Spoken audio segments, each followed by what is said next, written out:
रूप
पाहता लोचनी सुख झाले हो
Yeah.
क्षणभरी आम्ही सुशील वाईट क्षणभरी आम्ही सुशील वाईट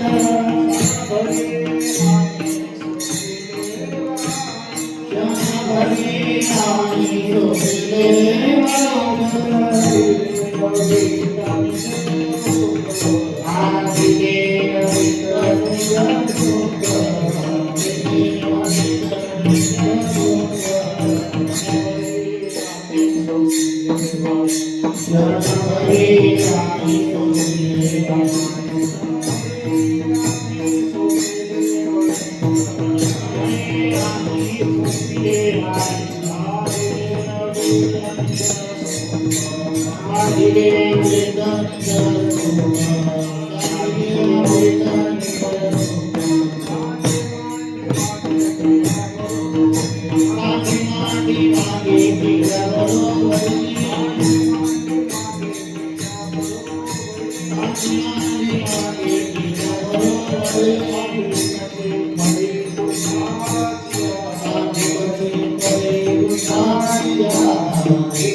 गायनाच्या वृत्तीपणासाठी मला दुधळे आणि त्यांना तात्कालीन गायनाच्या संगीत विशारद सदाशिव महाराज ढवळे.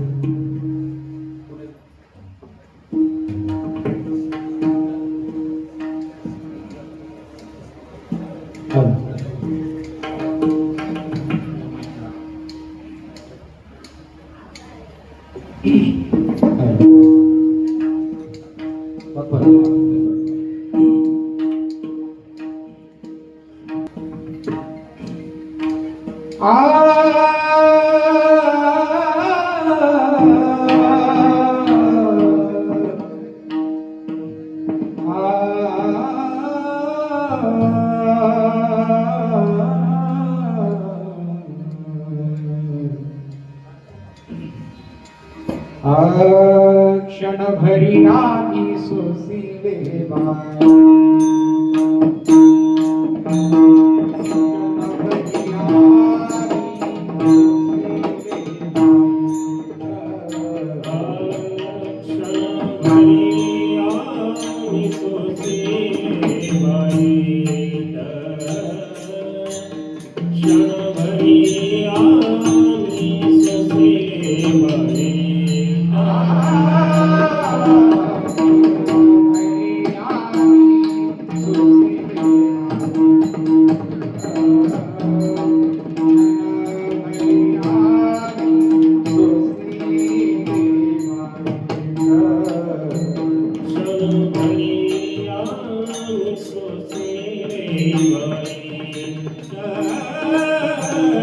जगभरी आम्ही सोसिले बाई साधिले विठ्ठली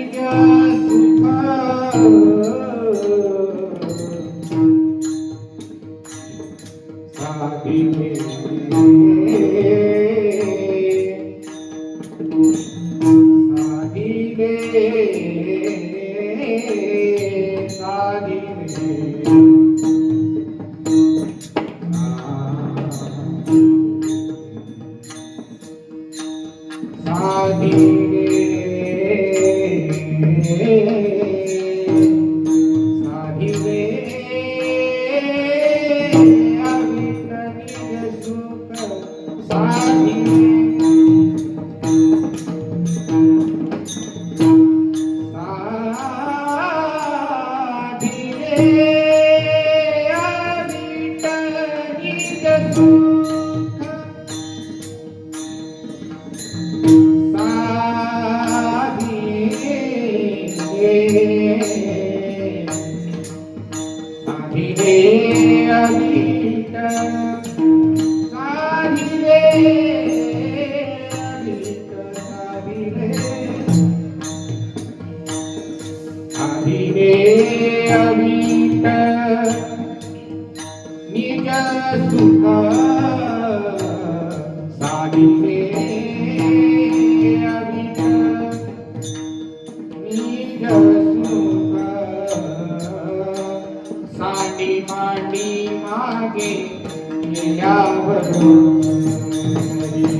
क्षणभरी आम्ही सोसिले वाईट साधिले अवेट निजसूर सांडी मांडी मागे गेल्यावरी अधिकची परी दुःखाची तुका म्हणे येणे जाणे नाही आता तुका म्हणे येणे जाणे नाही आता राहिलो अनंताचे पायी सांडी मांडी मागे गेल्या बरोबरी अधिकची परी दुःखाची विठ्ठल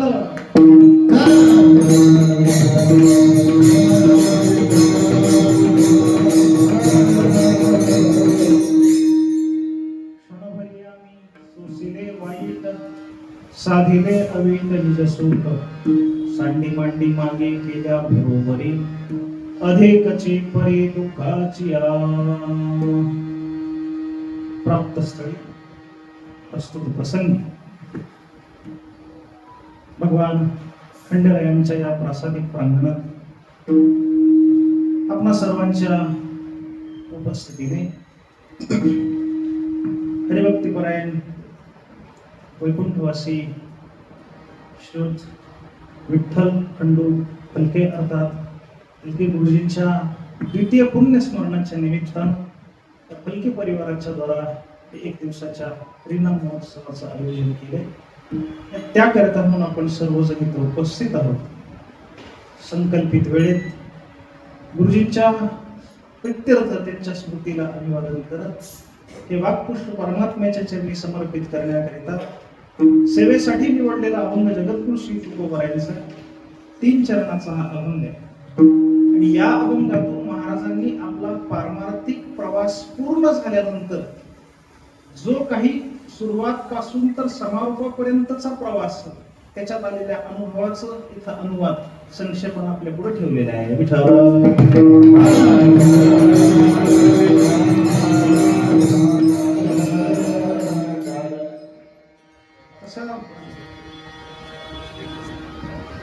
पिंपरी चिंचवड ही उद्योग नगरी आहे म्हणून सर्वत्र प्रचलित आहे. आणि या नगरीत या जिल्ह्यातलं आपलं आंबेगाव तालुक्यातला आमोंडी या गावापासून आलेला हा फलके परिवार इथं सर्वांशी जो एकरूप झाला त्यातल्या भौतिक संबंध आणि संपर्कापेक्षा इथल्या या पारमार्थिक जीवनामध्ये सर्वांशी एक समरसता आणि भरीव असं योगदान जे गुरुजी आणि पुढे या परिवाराचं आहे त्या निमित्तानं या परिवाराच्या पारमार्थिक स्नेहबंधात असणारी आपण सर्व मंडळी या निमित्तानं इथं उपस्थित आहेत. प्रातिनिधिक स्वरूपात तिथं काही उल्लेख करायचा झाला तर भगवान रेडेश्वरांच्या आळे देवस्थानचे अत्यंत तपोनिधी आणि सेवानिष्ठ असं असणारं जीवन विनेकरी आदरणीय सानेबाबा माझ्यासमोर उपस्थित आहेत. आमच्या सद्गुरु जोग महाराजांच्या परंपरेत एक आदर्शभूत आणि अकोडी परिसरामध्ये भरीव असं संप्रदायाचं योगदान देणारे आदरणीय श्री उद्धव महाराज ओळखकर बाबा इथं विद्यमान आहे. तरुण पिढीतले एक घराडीचे कीर्तनकार यांच्याकडे पाहिलं जातं. असंख्य असं व्यक्तिमत्व आदरणीय शेखर महाराज जांभूळकर असतील. जगद्गुरु श्री तुकोबारायांच्या वैकुंठ गमनानंतर महाराजांच्या टाळांची स्मृती ज्या गावाला अभिनेते त्या टाळगाव चिखलीच्या आदरणीय बापू इथे आहेत. आदरणीय हरिभक्त परायण ताथोडे आमचे प्रमोद ताते असतील, राहुल महाराज आहेत, अडाव माऊली असतील, सतीश बुवा आहेत. आपल्या सर्वांच्या उपस्थितीमध्ये संकल्पित वेळेमध्ये अरे याच गुरुजींच्या परिवारातले ज्येष्ठ गुरुबंधू आदरणीय हरिभक्त परायण ज्ञानेश महाराज फलके उपस्थित आपल्या सर्वांच्या उपस्थितीमध्ये हे वाक्पुष्प प्रभूच्या चरणी समर्पित करायचे. आजचा हा जो दिवस आहे किंवा देवळातलं कीर्तन असलं तरी याला एक पार्श्वभूमी नैमित्तिक स्वरूपाची.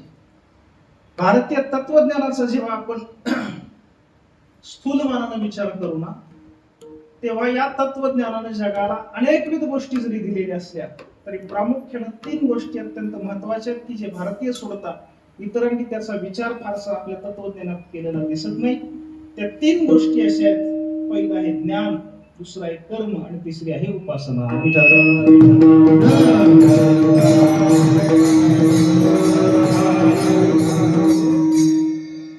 ह्या ज्ञान, कर्म आणि उपासना ह्या 3ही गोष्टी माणूस म्हणून जन्माला आला की प्रत्येकाच्या जीवनात असतातच.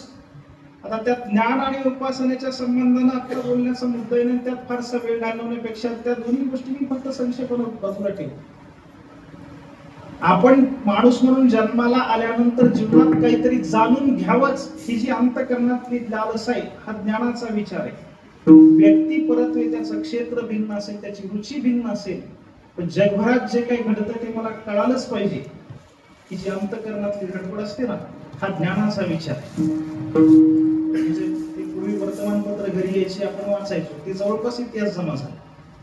आता झोपेतून जागा झालं की अंतरुणात माणसं मोबाईल शोधतात. कशा करता 4-2 तास आपल्याला जेवढ्यात झोप लागली होती तेवढ्या वेळात कुठे कुठं काय घडलंय, कुठं पाऊस काय म्हणताय, युद्ध काय म्हणताय, पेट्रोल काय म्हणताय, डिझेल हे जे काय चालू असेल ते असेल हे विचारातच कळायला पाहिजे. ही लालसा कशाची? ज्ञानाची. दुसरा विचार आहे तो म्हणजे उपासनेचा.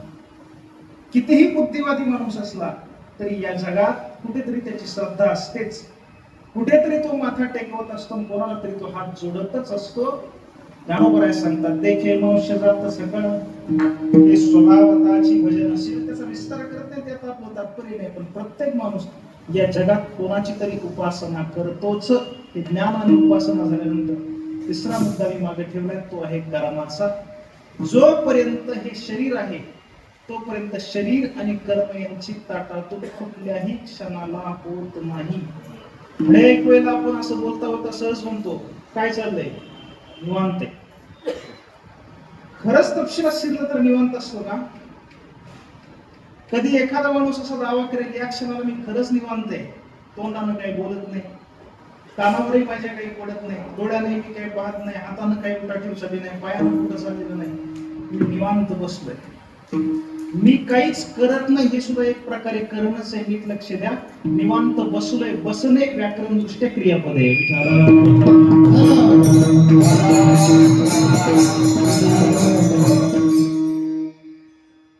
जरी निवांत तुम्ही बसलात तरी त्याचा युक्तिवाद असा आहे, हातापायाची जाणीवेत तुम्ही काही करत नसलात तरी डोळ्याच्या वर असलेल्या पापण्यांची उघडझाप थांबलेली आहे का? ती चालूच आहे. कुणी असं म्हणेल आम्ही आता जागे आहोत, तेव्हा जागृत अवस्थेमध्ये पापण्यांची उघडझाप होते. पण अंथरुणावर जेव्हा आम्ही पडतो त्यावेळेला तिथे पुढे स्वप्न आणि सुषुप्ती याच्या पुढच्या दोन अवस्था आहेत, तिथे पापण्यांची उघडझाप होत नाही, डोळे शांत असतात. ही गोष्ट मान्य आहे, पण लगेच शरीर थांबलं असं होत नाही. तुमचा जर युक्तिवाद असेल जागृतीनंतर स्वप्न सुषुप्तीमध्ये पापण्या शांत आहेत, तर त्याच पापण्यांपासून दोन बोटं जर खाली सरकलं तर नागपुडी आहे. तुम्ही जागृतीत असाल, एखाद्या स्वप्नात रंगलेली असा अथवा गाढ निद्रेमध्ये जरी असलात तरी नागपुडींच्या द्वारा श्वासाचं आत बाहेर करणं हे मात्र अखंड सुरू आहे. माऊली सांगतात, संगोजव प्रकृतीचा तवरी त्यागून घडे कर्माचा, ऐसियाही करू म्हणती तयाचा आग्रहोची उरे. तुकोबाराय जरा जास्तच परखड बोलले, वयाला शोधणार नाही म्हणून आधी माफी मागतो. महाराज सांगतात, कधीच माणूस आणि त्याचं शरीर गप्प बसत नाही. महाराजांची भाषा आहे, सकाळी शौचाला बसला तरी गपचूप बसत नाही, समोर गावताच्या काड्या मोडतच राहतो. मुद्दा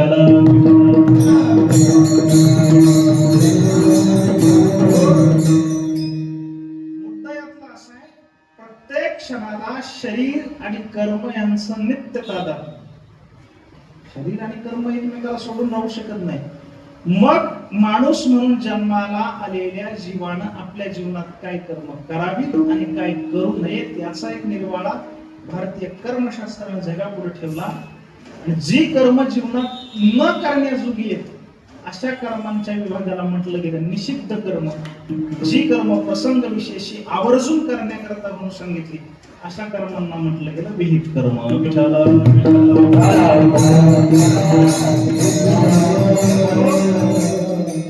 या विहित कर्माचा विचार करत असताना प्रामुख्याने त्यात कर्मचतुष्टयाचा भाग तत्वज्ञान सांगतं.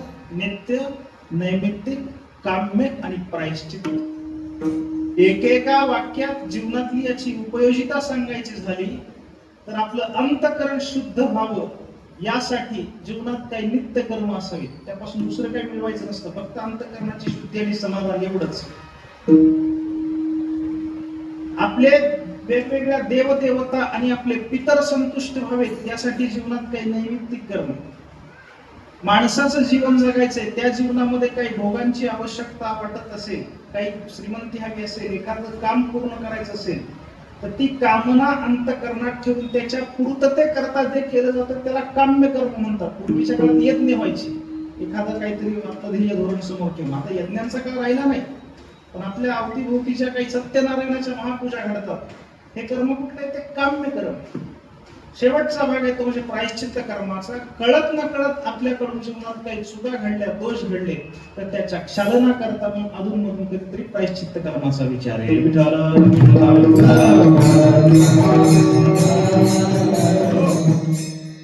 थोडं मौलींनी 18व्या अध्यायात सोप्या टप्प्यावरती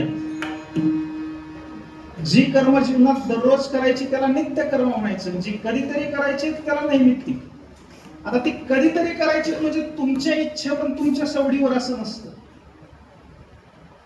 ते कधी करायची, काय करायची याचा एक विवक्षित दिवस ठरलाय. आणि म्हणून त्याकरता मौलींनी काही उदाहरणं सांगितली. थोडक्यात सांगायचं झालं तर बघा, कितीही उठायला उशीर झालेला असला, कडाक्याची थंडी असली अथवा उन्हाळ्यात पाण्याची टंचाई असली तरी किमान अर्धी बादली तरी अंगावर ओतल्याशिवाय पाण्याची घराबाहेर पडत नाही आपण. त्याला आंघोळ म्हणतात. आठवड्यात किती वेळा करायची आहे ती?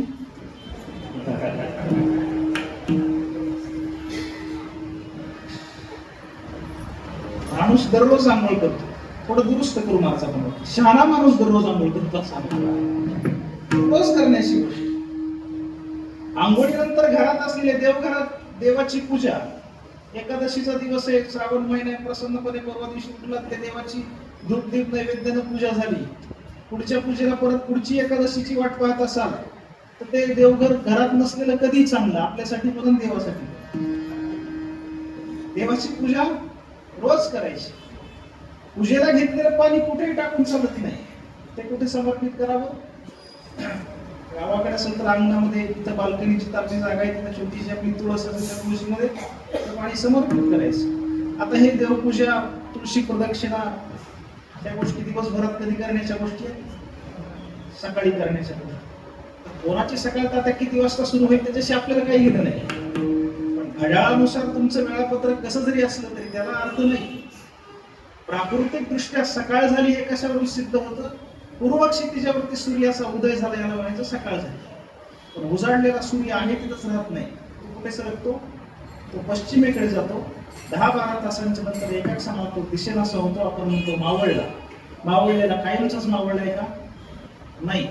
अस्ताला गेलेला सूर्य रात्र संपून गेली की परत पूर्व क्षितिजावरती येणार आहे. रात्री सूर्य नव्हता पण तरी सुद्धा प्रकाशाची योजना म्हणून कोण आहे त्याच्यामध्ये आकाशात वायुमंडलात?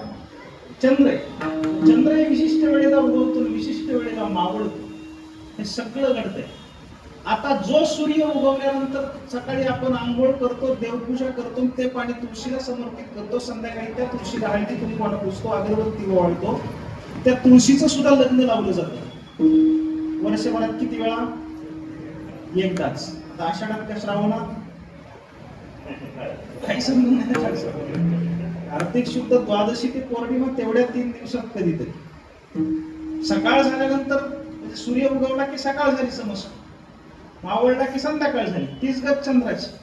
चंद्र सूर्य दररोज उगवतात, दररोज मावळतात, पण कधीतरी त्यांना ग्रहण लागतं. कधी येतं ते ग्रहण? ते कधीही यायला रिकामं नाही.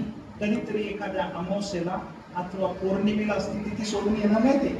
अगदी आलं तर 15 दिवसात 2 ग्रहण असतील. अमावस्याला एक झालं की पौर्णिमेला दुसरं. अन्यथा 4-4 वर्ष ग्रहण येत सुद्धा नाहीत.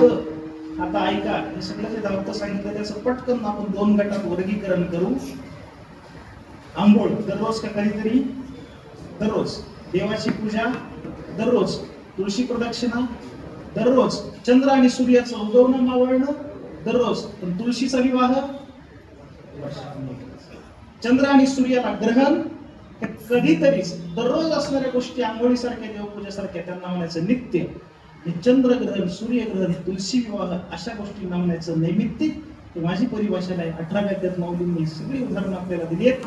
ज्ञानोबराय बोलतात सोम सूर्यादी ग्रहणे देवोनी करविती पार्वणे का माता पितर मरणे अंकित जे दिवस. माझा मुद्दा जास्त रीतीने इथे जसं चंद्रग्रहण सूर्यग्रहण हे काही निमित्ताने येत असताना तसं माऊली सांगतात माता पितर मरणे अंकित दिवस. आपल्या घरातल्या वाडवडिलांचा जेव्हा शारीरिक दृष्ट्या मृत्यू होतो ते आपल्याला सोडून जातात, त्यावेळेला त्यांच्या जाण्याचा जो दिवस असतो तो विवक्षित दिवस त्या परिवाराकरता एक नैमित्तिक कर्माचा भाग असतो. आणि याची ही जाणीव आज वैकुंठवासी प्रातस्मरणीय गुरुजींच्या प्रित्यर्थ या फलके परिवाराने या निमित्तानं इथं ठेवली.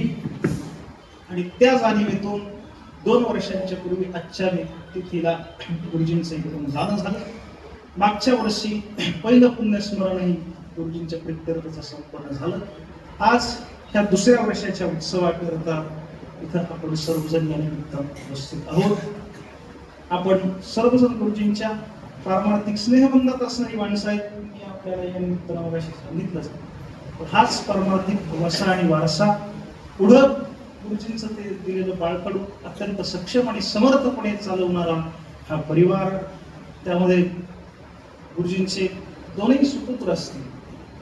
आदरणीय ज्ञानोबा माऊली असतील,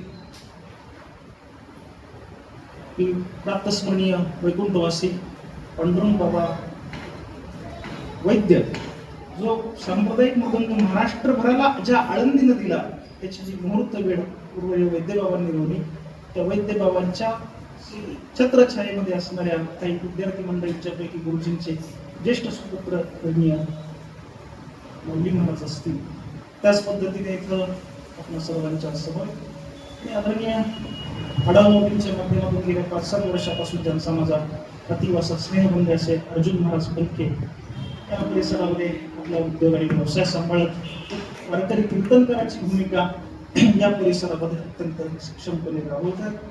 गुरुजींच्या बरोबर गृहस्थ आश्रमाचा यावत जीवन गाडा हाकलेल्या तीर्थस्वरूप मातोश्री श्रीमती इंदुबाई फलके असतील, गुरुजींचे बंधू हरिभक्तीपरायण जयराम खंडू फलके असतील, त्याच पद्धतीनं पुतणे सांगदेव जयराम फलके असतील, उद्धव जयराम फलके, त्याच पद्धतीनं चंदाताई शांताराम धोंडकर या गुरुजींच्या पुतणी आहेत, त्याचबरोबर शांतारामजी धोंडकर हे गुरुजींचे जावई, अविनाश शेठ फलके हे गुरुजींचे पुतणे.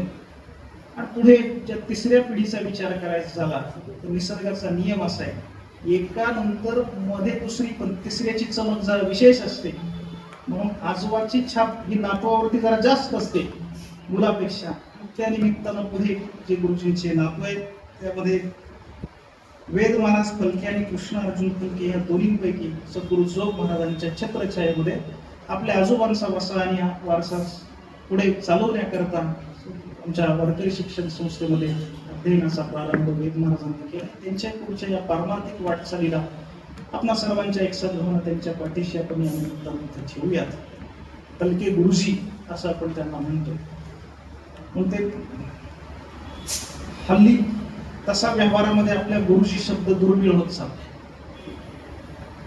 माहित नाही, पण साधारण एक 20-22 वर्षांच्या पूर्वीपासून या गुरुजी शब्दाला ग्रहण लागायला लागलं बाबा.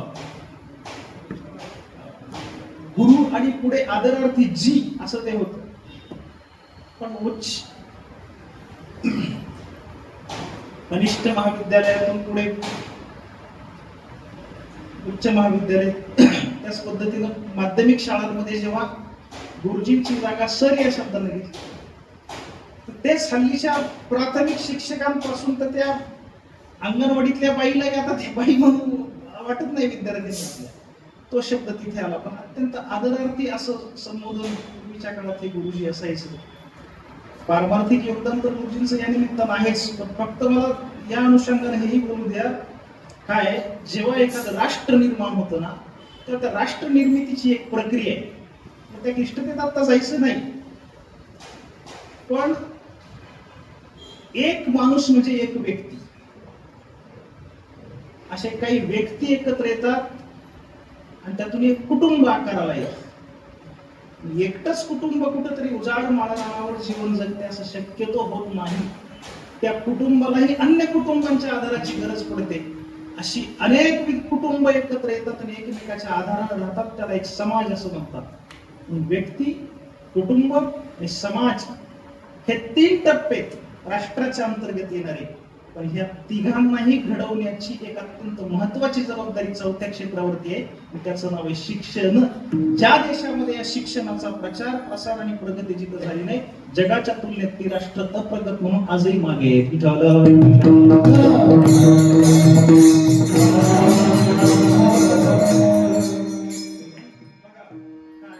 आज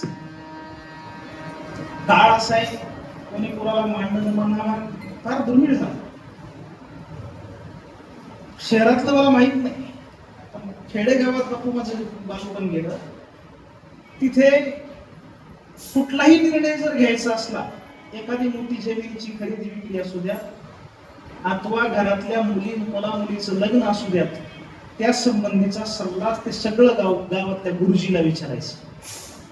त्यांच्या वचनावरती तो विश्वास असायचा आणि ती मंडळी जे काही मार्गदर्शन करते त्यांचा एक धाक आणि दबदबा असायचा. शाळेतून निघून गेल्यानंतर 10 वर्ष जरी त्या माझी विद्यार्थ्याला झाली, रस्त्यानं समोर गुरुजी येत असेल तर जाण्याचा एक धारिष्ट मध्ये आदर धाक त्यांचा असायचा.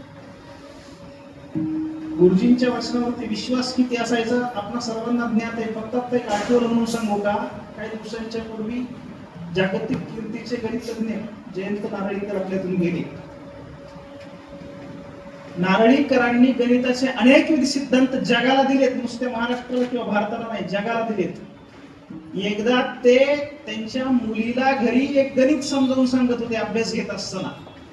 ते सगळं ती प्रक्रिया आणि पद्धत नारळीकरांनी समजून सांगितल्यानंतर त्या मुलीनं पाहिली आणि समजून सांगितल्यानंतर नारळीकरांची मुलगी त्यांना म्हणाली, हे चुकीच आहे. माझ्या शाळेतल्या बाईंनी जसं मला सांगितलं होतं तीच पद्धत बरोबर आहे, त्या पद्धतीने येत असलं तर सांगा, नाही तर माझा अभ्यास घेऊ नका.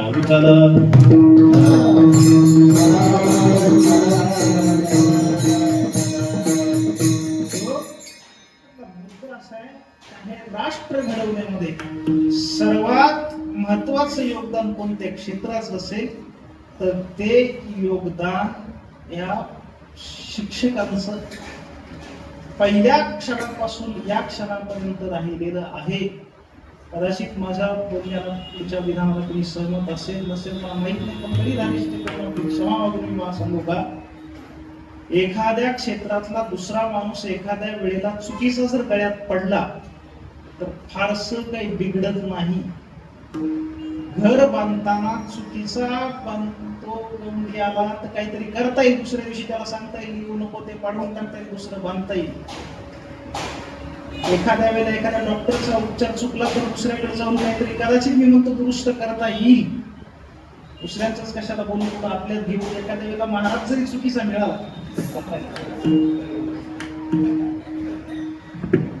पुढच्या वेळेला त्याला पटा मारता येईल. पण प्राथमिक शिक्षणामध्ये जर गुरुजी चुकीचा मिळाला तर आयुष्याचा सगळा ढाचा ढासळल्याशिवाय राहत नाही.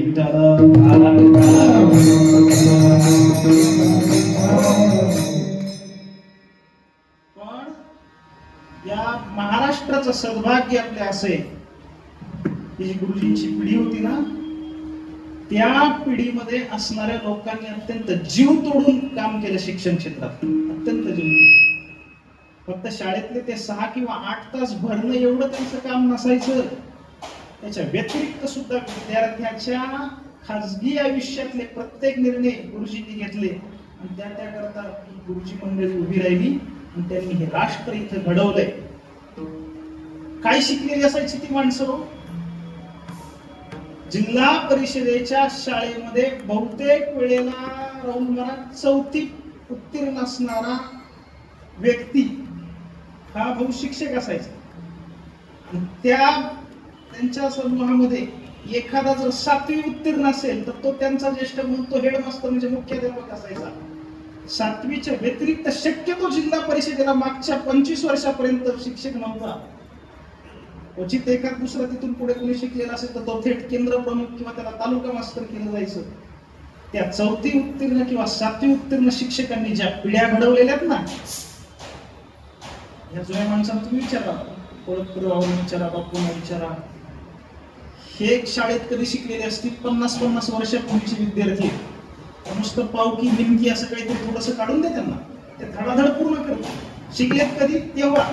शिकवणारे किती होते? 4वी 7वी शिकलेले.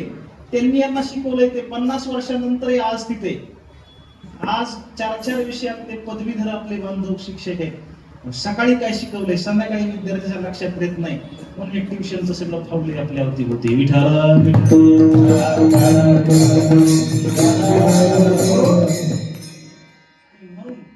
एक गोष्ट लक्षात घ्या, मी हा सगळा विस्तार काय या निमित्तानं केलाय, तेव्हा संप्रदायात असलेल्या सेवेतल्या आपल्या ज्या काही भूमिका आहेत त्या भूमिकेमध्ये संप्रदायात कोणी भजन करणार असेल, कोणी मृदंगाची सेवा करणार असेल, कोणी कीर्तन प्रवचनाच्या द्वारा त्यातला एक प्रवक्ता असेल, आणि हे सगळं करत असताना आपल्या व्यावहारिक जीवनामध्ये त्याची एक काहीतरी भूमिका असेल, तर त्यापैकी शिक्षक आणि वारकरी ह्या एकमेकाला अत्यंत पूरक असणाऱ्या 2 गोष्टी आहेत.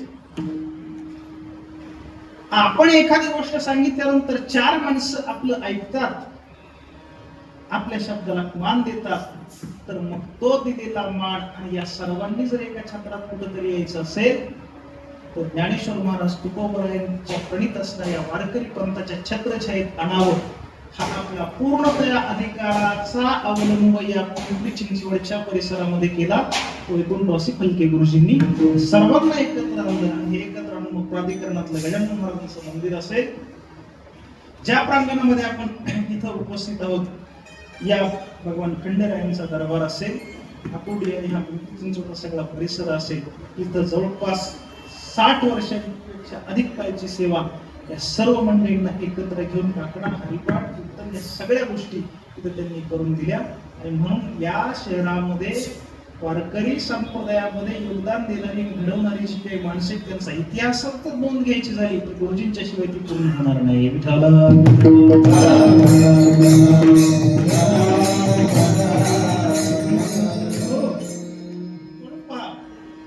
औपचारिक दृष्ट्या ते शिक्षक होते. 1940 ही त्यांच्या जन्माचं साल आहे. पुढे वाटतं 1958 पासून ते शिक्षकाच्या सेवेमध्ये आले, अध्यापनाच्या. 2012 पर्यंत ते औपचारिक दृष्ट्या शिक्षक ही भूमिका निभावत राहिले. 2012च्या पुढे काय झालं, ते सेवेतून निवृत्त झाले. कुठून?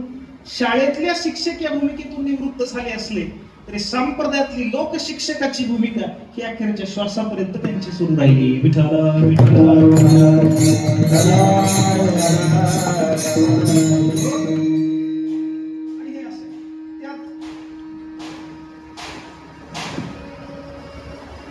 मला तर माफ करा, असं व्यक्तिशा कुठे घेऊ नका. माझ्या स्वतःपासून हे सुरू करू आपण. सगळी सांप्रदायिक माणसं आपण अशी आहोत. दरवेळेला संप्रदायामध्ये काही योगदान देणाऱ्या माणसाच्या घरातली माणसं त्याच्याच पावलावर त्या कामाला येतील असं सांगता येत नाही. पण जी काही माणसं नशीबवान असतात त्यांचं प्रारब्ध त्या बाबतीमध्ये बलवत्तर असतं. ते प्रारब्ध गुरुजींच्याकडे बघून मला वाटतं त्यांचं पोत बलवत्तर आहे. आणि त्याकरता त्यांचे कुटुंबीय त्यांच्या या पारमार्थिक सेवेला अनुकूल आहे. म्हणून हे माऊली असतील, अर्जुन महाराज असतील, पुढे त्यांचा नातू असेल, हा वसा आणि वारसा त्या तन्मयतेनं चालवत आहेत. म्हणून मी खऱ्या अर्थानं माझ्या वडिलांची विलासिका देवा, हे जे महाराजांनी म्हटले ह्या सार्थकतेचे उद्गार काढणारे काही मोजकी कुटुंब असतात त्यापैकी असणारा हा फुलके परिवार आहे. विठ्ठल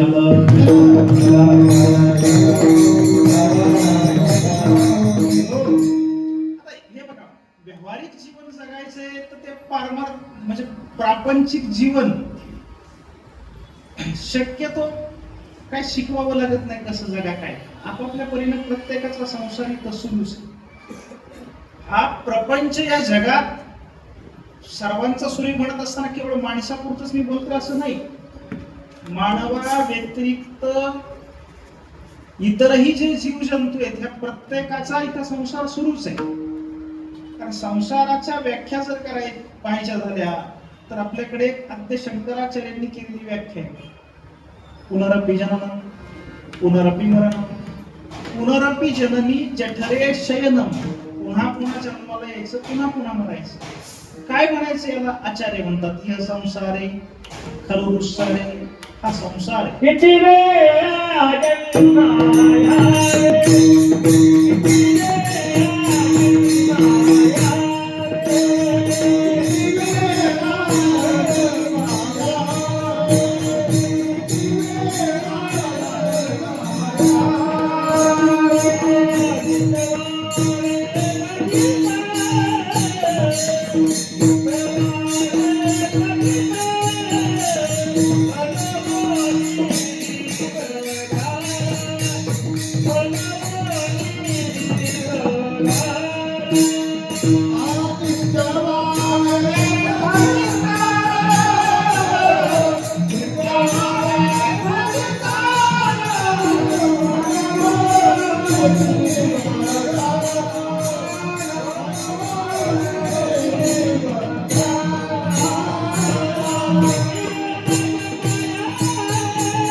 पुन्हा पुन्हा जन्माला यायचं, पुन्हा पुन्हा मरायचं. आचार्य संतात हा संसार.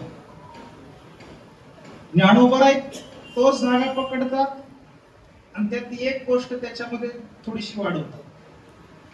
पुन्हा पुन्हा जन्माला येणं आणि मरणं नुसतं एवढंच नाही, तर या गोष्टीला सत्य समजणं म्हणजे माऊली सांगतात संसार आहे. अगा उपजाने आणि म्हणे हे साचची जे का मानणे, तो जीव लोकून मी म्हणे संसारुहन.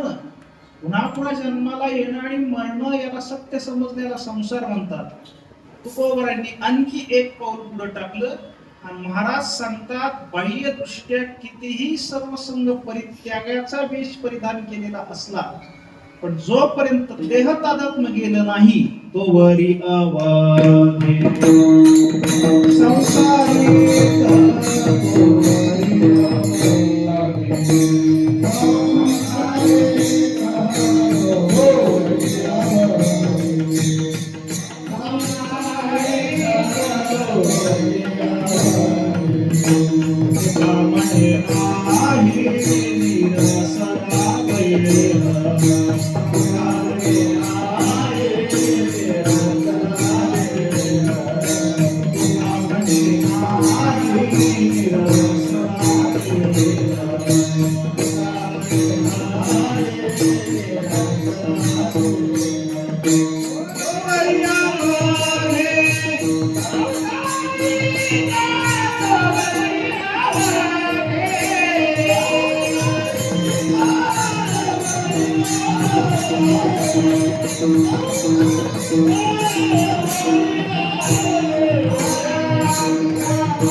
तोवरी अवघे संसारिक म्हणजे काय? सरळ वाक्यात सांगायचं झालं तर महाराज या शरीरालाच संसार म्हणतात. या शरीराला संसार म्हणतात. आणि मग या शरीराच्या संबंधाने जे करायचं, जे केलं जातं किंवा जे करतात त्याला संसारिक म्हणायचं. या दृष्टीनं सगळं जग संसारिक आहे. केवळ माणूसच संसारिक असं नाही. कृमी, कीटक, पशु, पक्षी हे सगळे कोण आहेत? सगळे आपापल्या परीनं संसारी आहे. विठ्ठल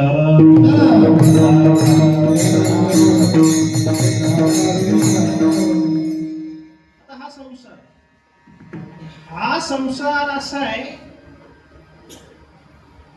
की बघा, त्यातला भाग जर थोडा सांगायचा, महाराजांनी दिलेलं प्रमाण मी मागे ठेवले त्यातल्या त्या उत्तराला. म्हणून जीव भ्याला, किती वेळा जन्म यावे सगळ्यांचं चाललंय, पण मनहुनी जीव भ्याला हे सगळ्यांचा भ्यालेला नाही. ज्याचा भ्याला तो यातून बाहेर पडण्याकरता काहीतरी करतो, त्याला परमार्थ असं म्हणतात. म्हणून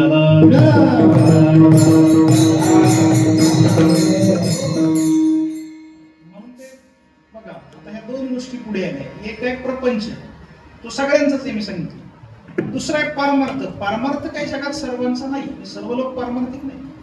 पण आपण आता आपल्या पुरता विचार करू. ह्या दोनही गोष्टी आपल्या आहेत. एक प्रपंच आहे, दुसरा पारमार्थ आहे. आता हा जो प्रपंच आहे, साधा एक प्रश्न आहे, उत्तर मला द्या नका देऊ किंवा आपल्याला सापडतंय का बघा. आपला प्रपंच नेमका सुरू कधी झाला सांगता येईल आपल्याला? सुरू कधी झाला नाही. जाऊ दे, फार ताण घेऊन आठवणीला पडूच नका. दुसरा सोपं उत्तर आपल्या हातातलं. पुढचा प्रश्न आपण बदलू याच्या ऐवजी. सुरू कधी झालाय माहित नाही, पण आपला प्रपंच पूर्ण कधी होणार आहे? आपल्या सगळ्यांच्या स्मित हास्यामध्ये त्याचं गुह्य दडलंय. पूर्ण कधी होणार आहे? म्हणून वेदांत शास्त्रानं 6 गोष्टी ज्या अनादि म्हणून सांगितल्या, त्यात एक त्या 6 पैकी संसाराला सुद्धा वेदांत अनादि म्हणतं. फक्त ते अनादि म्हणत असताना पुढचं कंसातलं वाक्य लक्षात घ्यायचं. संसाराला वेदांत प्रवाह रूपाने अनादि म्हणतो. विठाल प्रवाह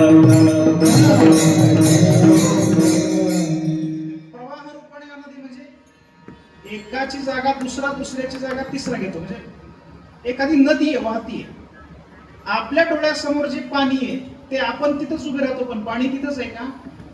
ते पुढे निघून गेलं. याचा अर्थ तुमच्या समोर नदी कोरडी झाली का? नाही. ते जलबिंदू पुढे गेले तरी मागे त्यांची जागा घेत कुणीतरी येते.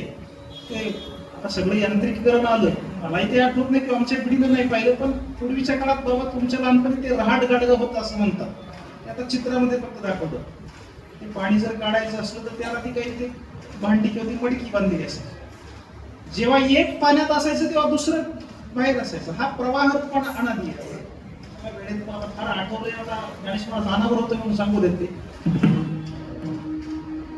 चातुर्मास सुरू आहे सर. वैकुंठवासी धुंडा महाराज देगलूरकरांच्या जीवनातला एक प्रसंग सांगितला जातो. आता जसं तात्या अधूनमधून कुणीतरी पुणे भागातून जाऊन 4-2 दिवस तिथं माणसं राहतात ना चातुर्मासाला, आहे सुट्टीचा, ते पूर्वीपासून चालू आहे महाराजांच्या काळात. 4-2 लोक प्रवचना करता त्या चातुर्मासात 4-2 दिवस थांबले होते पंढरपूर. तेव्हा त्या गेलेल्या वारकऱ्यांच्या मध्ये एक वकील होता.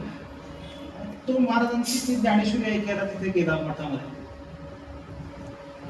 त्यावेळेला ज्ञानेश्वरीचा 8वा अध्याय महाराज सांगत होते. तर त्या 8व्या अध्यायात सगळा सुरू असताना ते धूम्र मार्ग, अचिरा मार्ग या सगळ्याचं ते विवेचन त्या काळात सुरू होतं. बोलताना महाराजांनी प्रवचनामध्ये असं विधान केलं की या जगात जन्माला आलेल्या प्रत्येकाला एक दिवस मरायचं. प्रवचन संपल्यानंतर त्या लोकांच्या बरोबर गेलेला जो एक वकील होता ना, मी सांगितलं, त्या वकिलानं जाऊन महाराजांची भेट घेतली. सांगितलं, महाराज आज मी प्रवचन ऐकलं, त्या प्रवचनामध्ये एक मला छोटीशी शंका आहे, विचारू का? महाराजांना वाटलं बरं झालं, बुद्धिवादी माणूस आहे, वकील आहे, त्यानं विचारलेल्या शंकेनं आपल्या चिंतनाला आणखी काही पाठीमागतील बहली. साहेब विचारा काय? तो म्हणला, मगाशी तुम्ही प्रवचनात असं सांगितलं या जगात प्रत्येकाला मरायचंय. महाराज म्हटले हो. म्हटलं मग मला शंका अशी, जो शेवट राहील त्याचा अंत्यविधी कोणी करायचा?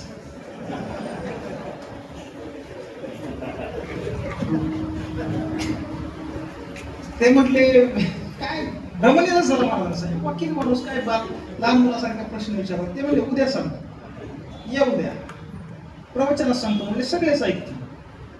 दुसऱ्या दिवशी महाराजांनी त्याच्या त्या प्रश्नाच्या उत्तरादाखल आपल्या प्रवचनामध्ये एक गोष्ट सांगितली, ती आपल्या कीर्तनात, म्हणजे कीर्तनात एक गोष्ट होती असं म्हणायला होतं.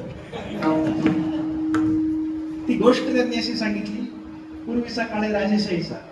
ते काय कीर्तनातल्या गोष्टी म्हटलं ना, त्या जेव्हा राजाच्या गोष्टी असतील आणि जावयाच्या गोष्टी असतील तर नेहमी ठरवायचं, गोष्टीतला जावई आणि राजा नेहमी मूर्खच असतात.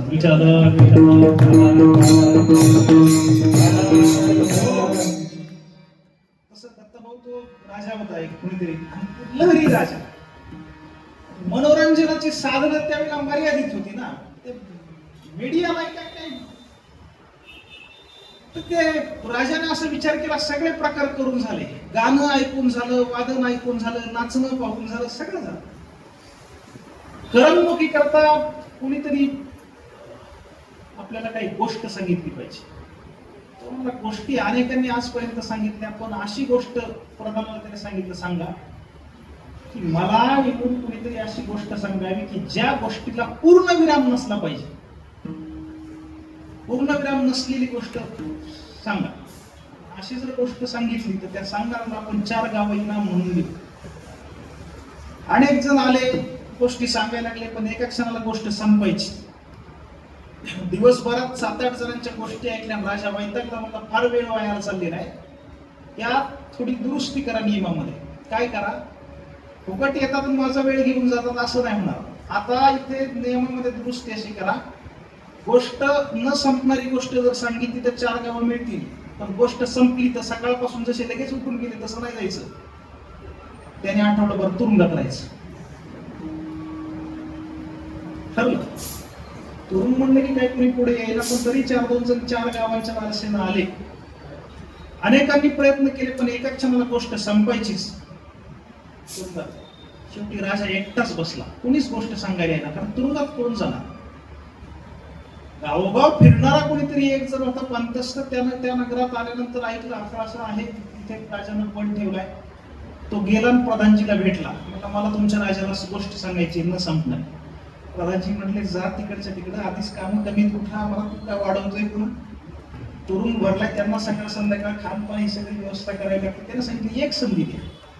अरे ते म्हणले अनेक जण आले, प्रत्येकाची गोष्ट संपते. तो म्हणला सरकार एक संधी द्या, बघा माझी गोष्ट न संपणारी फार कासावीस झाल्यानंतर विचार केला, हरकत नाही, देवी एक संधी. अनेक लोकांना त्याची उत्सुकता निर्माण झाली. सभागृह भरलं, सभेमध्ये सगळे लोक बसले, एक आसन राजाला, दुसरं त्या गोष्ट सांगणारा. तो गोष्ट सांगायला लागला. सरकार, एक खेडेगाव होतं, पुढे त्या गावातली सगळी माणसं शेतकरी होती. पुढे त्या शेतकऱ्यांमध्ये एक शेतकरी होता. पुढे त्याची 4-2 एकर शेती होती. पुढे त्याच्या शेतीला लागून एक तळ होतं. पुढे त्या बारमाही पाण्याचं तळ होतं. किती दुष्काळ पडला की उन्हाळ्यात ते तळ कधी आटत नव्हतं. बर, त्या तळ्याच्या शेजारी याच्या बांधावरती एक जुनं असं भलं मोठं वडाचं झाड होतं. पुढे त्या वडाच्या झाडावर 1000 चिमण्या राहत होत्या. पुढे त्याचा खरीपाचा हंगाम संपला, काढणी झाली आणि त्यानं बाजरीचं पीक निघलं. पुढे ती सुगी झाल्यानंतर सगळं धान्य घरी नेत असताना त्याला त्या चिमण्यांची दया आली आणि त्याने एक पोतभर धान्याचा ढीग त्या वडाखाली टाकला. शेतकरी निघून गेला. पुढे वर बसलेल्या चिमण्या कलकल करायला लागले एकमेकांमध्ये, हे धान्य याने कशासाठी टाकलं असेल, आपल्यालाच दिलं असेल का. बर, मग धाडस करून त्यातली एक चिमणी उठली, त्या ढिगावर बसली. तिनं बाजरीचा एक दाणा पोटात टाकला, बाजूला गेली, तळ्यावरच एक घोट पाणी पिली, झाडावर येऊन बसली. पुढं दुसऱ्या क्रमांकाची चिमणी उठली, तिनं दाणा खाल्ला, पाणी पिली, झाडावर गेली, वाजलेत कधी. त्याच्यामुळे आता 1, 2, 3 करत 1000 सांगणार, तुम्ही ऐकणार नाही. शेवटी मला एकट्यालाच राहावं लागेल. अनुक्रमे असं गृहीत धरा, 995 क्रमांकाची चिमणी उठली. मधलं सांगून झालंय, मी पटकन सांगितलं, त्याला ते सांगितलं. 995 क्रमांकाची चिमणी उठली, दाणा खाल्ला, पाणी पिली, झाडावर गेली. 996 त्याला दम लागला ना, एवढं सांगत बसल्या एवढ्या बेस आला तोंडाला. आपल्यापाशी पाणी, पण त्याला पाणी दिलं नव्हतं राजा. 997, 98 राजाला उत्सुकता झाली, आता आलंय संपत. दरवाजा उघडा करून टाका. फार वेळ घेतला, अख्खा दिवस गेला आपला. 998 क्रमांकाची चिमणी उठली, तिनं दाणा खाल्ला, पाणी पिली, झाडावर गेली. पुढे 999 क्रमांकाची चिमणी उठली, दाणा खाल्ला, पाणी पिली, झाडावर गेली. राजा पुढे शेवटची चिमणी उठली 1000 क्रमांकाची, तिनं दाणा टिपला, पाणी पिली, झाडावर गेली. राजा म्हणला संपली ना गोष्ट. तो म्हणला नाही सरकार. मग तो म्हणला पहिल्या चिमणीला पुन्हा भूक लागली.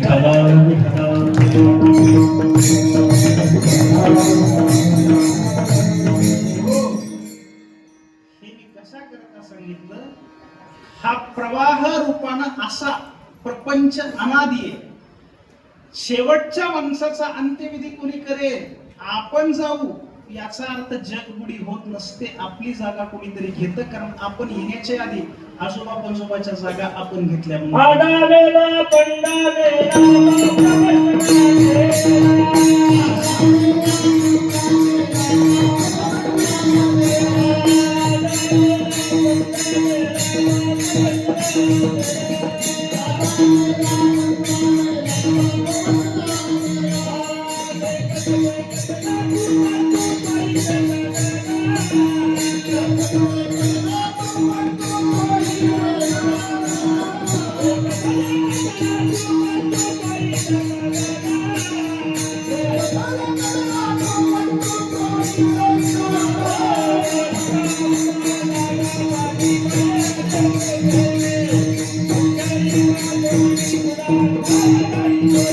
Thank you.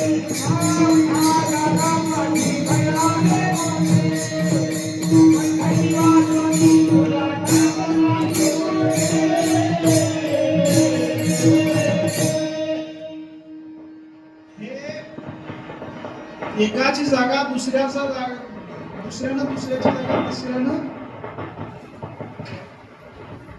या पद्धतीने हा सगळा संसार सुरू आहे.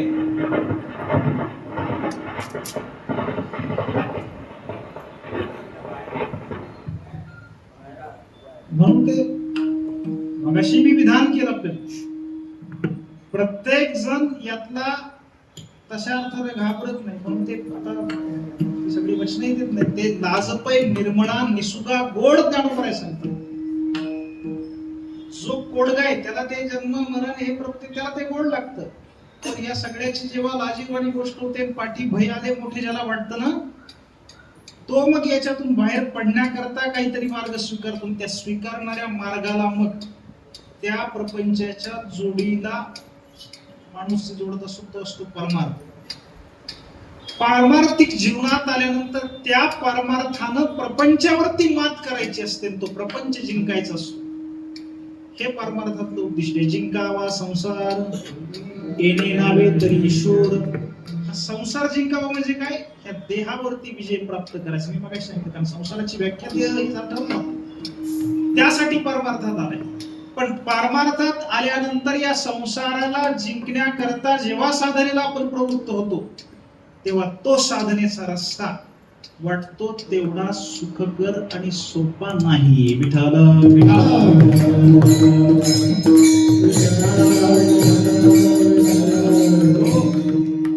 जेव्हा साधनेला लागला तो साधक, भक्ती जीवन जगायला लागला की तो जगत असताना त्याच्या जीवनामध्ये काही संघर्ष आहे. त्याला कुठला?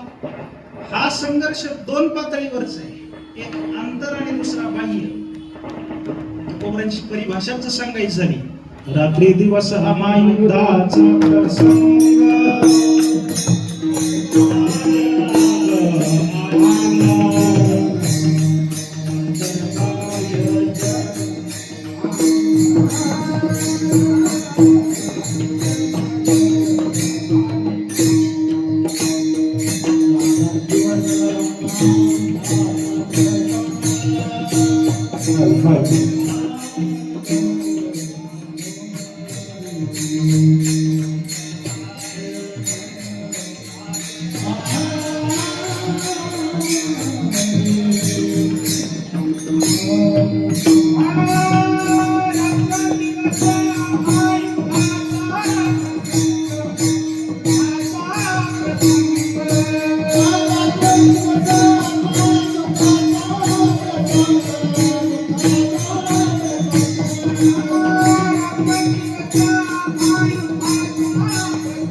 युद्धाचा प्रसंग, अंतर्बाह्य जग आणि मन, आत आणि बाहेर, दिवसा आणि रात्र हे युद्ध आहे. कोणाच्या जीवनात? हे प्रापंचिकाच्या जीवनात नाही, पारमार्थिकाच्या जीवनात युद्ध आहे.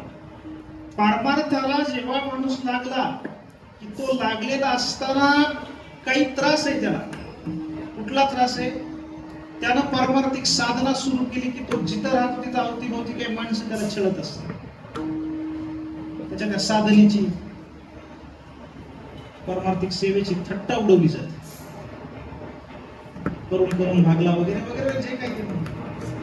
अशा वेळेला मग त्या लोकांच्या प्रवृत्तीला पारमार्थ करणं ते थोडंसं जड जातं, तेवढं धाडच नसतं. म्हणून तो जगाबरोबरचा संदेश.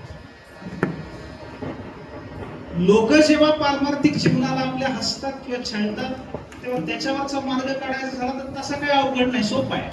काय सोपं आहे? त्या लोक समुदायापासून दूर गेला, जाऊ दे बाबा यांचा संबंधच नको, कुठंतरी एकांतात जाऊ, दूर जाऊ, आपला पारमार्थ करू. म्हणून आपल्या परिसरामध्ये घोराडेश्वर, भंडारा आणि भामचंद्राच्या भूमीचं महत्व हे एकांत वासात जाऊन साधना करण्याची ते ठिकाण महाराजांनी निवडली. पण एकांतात गेल्यानंतरही आपला पारमार्थिक जीवन पुढे जातं असं नाही, तिथं जाऊन एक आंतरिक संघर्ष आहे. कुठला? ऐका, जगापासून दूर गेला, जगाला दुर्लक्षित करणं, दूर जाणं हे सोपं आहे. पण एकांतात गेल्यानंतर जो छळ असतो तो बाहेरचा नाही, तो आतला असतो. अंतःकरणात नाही काही विचार असतो. ते आमच्या संस्थेच्या परंपरेत वैकुंठवासी नतुसिंग बाबा राजपूत होऊन गेले. बाबा त्यांचे विद्यार्थी ज्ञानेश महाराज.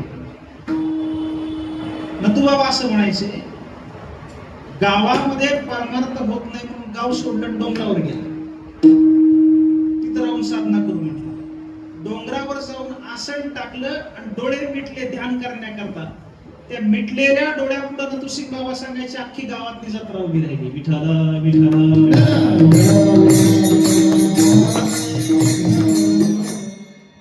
हा संघर्ष कुठला आहे? हा संघर्ष आत असणाऱ्या काही विकारांचा. अनादी कालापासून जो काही विषयांचा संबंध आहे, त्या संबंधाचा असलेला जे काही स्मरण आहे, ते स्मरण कुठल्याही देहात आलं तरी पारमार्थिकाला ते छळत राहतो. पण याच्यातून खऱ्या अर्थानं कसोटी असते, आपल्या पारमार्थिक साधनेला जागेवरती न थांबवता अथवा मागे न वळता पुढे जाण्याची. हे पुढे जाण्याकरता पारमार्थिकाच्या जीवनामध्ये त्या साधकाला देवानं सहकार्य करावं लागतं. ते सहकार्य लागतं त्याला, ते त्या काळात त्याचं धैर्य टिकून राहिलं पाहिजे. लोक जरी मला हसले तरी त्यांच्याकडे दुर्लक्ष करून, अंतःकरणातल्या विकाराने मला छळलं तरी सुद्धा त्यांना शांत करून आपली पारमार्थिक वाटचाल पुढे जावी, याकरता महाराज तुकोबराय देवाला धैर्य मागतात एका प्रसंगात. आणि ते धैर्य त्यांनी इतकं मागितलं, एखादा योद्धा रणांगणामध्ये लढायला जाताना जेवढं त्याला धैर्य लागतो ना, तेवढं धैर्य देवा तुम्हाला धैर्यनी निघता शूर न पाहे माघारे, ऐशा मज धीरे राखे आता, संसारा हाती अंतरलो तुरी, आता कृपा करी नारायणा. हे धैर्य पांडुरंगाला तुकोबरायांनी मागितलं. देवानं कृपा केली आणि धीर तो कारण साह्य होतो नारायण. हे तुकोबरायांच्या बाबतीमध्ये घडलं. त्या धैर्यानं महाराज आपली वाटचाल करत राहिले. आणि ही वाटचाल करत असताना मगाशी मी प्रश्न विचारला होता आणि त्याचं मला हे पुढे जोडून द्यायचंय. आपला प्रपंच संपणार आहे कधी याचं उत्तर नाही, सुरू कधी होणार याचे उत्तर नाही, पण आपला परमार्थ कधी सुरू झाला याचं एक उत्तर माहीत असतं आपल्याला. आणि सुरू केलेला परमार्थ हा संसारासारखा न संपणार नाही, तो कधीतरी पूर्ण होणार आहे. हा परमार्थ पूर्ण झाला तुकोबरायांचा. पण पूर्ण झालेल्या पारमार्थिक जीवनाकडे महाराजांनी मागे वळून पाहिलं. एकंदरीत ही वाटचाल कशी होती ही आपल्याला सांगताना महाराज सांगतात, मागे जर वळून पाहिलं आज सगळं आलबेले, पण काही क्षण जीवनामध्ये इतकं वाईट सोसावं लागलं. क्षणभरी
क्षणभरी आम्ही सोसिले वाईट साधिले अवीट निज सुख. हा आपल्या पारमार्थिक जीवनाच्या पूर्णतेत गेल्यानंतर महाराज मागे वळून पाहतात आणि सांगतात इथपर्यंत आलो पण मागे वळून पाहिलं तर फार वाईट सोसलं. किती काळ सोसलं महाराज सांगतात क्षणभर. ते क्षण म्हणजे काय वेळे माझ्या हातात नाही. आज आपलं कालमापना करताची ही सगळी पाश्चात्य परिमाण आहे. भारतीय परिमाणांमध्ये असणारा एक परिमाण ते म्हणजे एक क्षण असेल. ते वेद काय, लव काय, निमिष काय, क्षण काय, आता सगळं म्हणजे पुराणांतरी पाहिलं. श्रीमद भागवतात त्याचं समजून गणित भागवतकरांनी सांगितलंय. ढोबळ अगदी सांगायचं झालं तर आपल्या डोळ्याची पापणी म्हणजे बंद होऊन उघडायला जेवढा वेळ लागतो त्याला साधारणपणे एक निमिष असं म्हणतात. अशा 3 निमिषांचा मिळून एक क्षण होतो एवढा. महाराज तुमच्या जीवनात तुम्ही एवढाच काळ फक्त वाईट सोसलंय का? तसं नाही, सोसलं खूप. पण आज जे प्राप्त झालंय त्या तुलनेत जे सोसलेले ते क्षणभर वाटायला लागलं.